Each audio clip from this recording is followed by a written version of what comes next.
Ils veulent que tu restes naïf.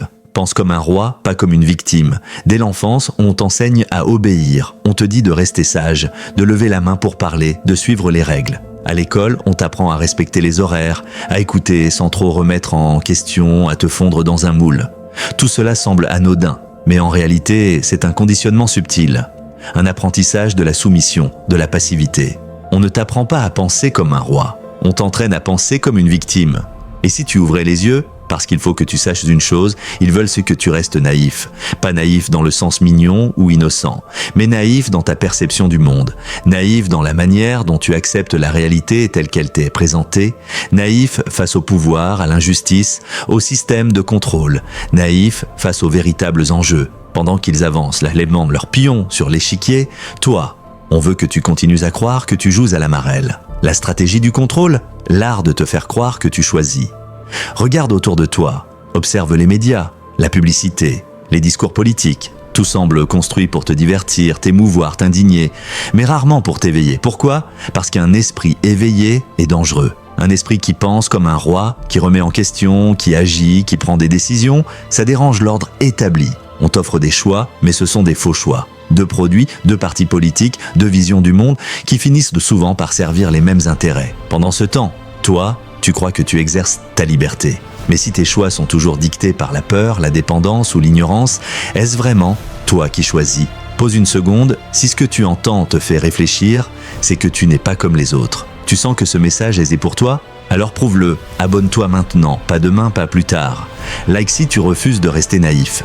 Et commente « Je pense comme un roi » si tu prends le contrôle de ta vie à partir d'aujourd'hui. Ce n'est pas juste un bouton, c'est un acte, c'est ta déclaration de puissance. Penser comme une victime, c'est croire que tu n'as pas d'option, que le monde est trop compliqué, que tu ne peux rien changer. C'est accepter ton sort. Penser comme un roi, c'est comprendre que tout ce qui t'arrive n'est pas toujours de ta faute, mais que ta réaction, ta façon de te positionner, elle, est toujours entre tes mains. Le piège de la victimisation moderne. La société adore le concept de victime. Il est utile. Il te rend docile. Il te pousse à attendre qu'un sauveur vienne te sortir de ta situation. Que ce soit l'État, un patron, un partenaire, une circonstance favorable, peu importe. Tant que tu regardes vers l'extérieur, tu oublies de te tourner vers ton propre pouvoir intérieur. Ils veulent que tu penses que tu es trop petit pour comprendre, trop insignifiant pour influencer, trop faible pour transformer. Et devine quoi ? Si tu le crois, ils ont gagné. Ce n'est pas de la philosophie vide. C'est une vérité brutale. Ta manière de penser détermine ton niveau de vie. Ta perception forge tes actions.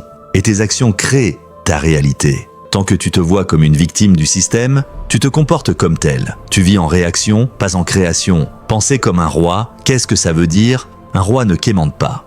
Il n'attend pas la permission pour exister.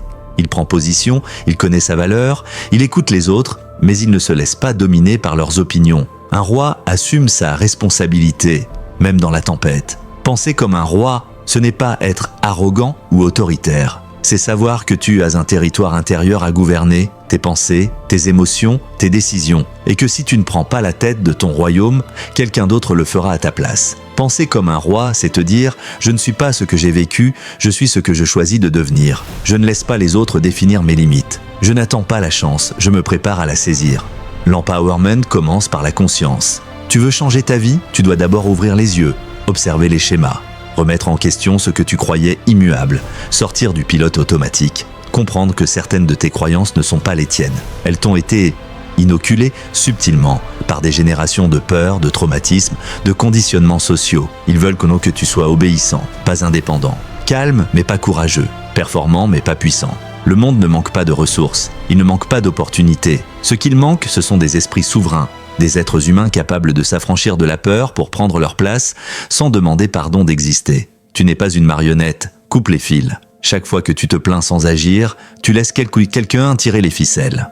Chaque fois que tu choisis de rester dans une situation toxique parce que c'est compliqué, tu renforces les chaînes. Chaque fois que tu dis « c'est comme ça », tu t'endors un peu plus dans ton rôle de victime. Mais tu peux te réveiller et te souvenir que tu n'es pas une marionnette. Tu peux apprendre, tu peux t'entourer. Tu peux échouer, te relever, recommencer. Les rois ne naissent pas tous dans des palais. Certains émergent des ruines, forgés par le feu de l'adversité.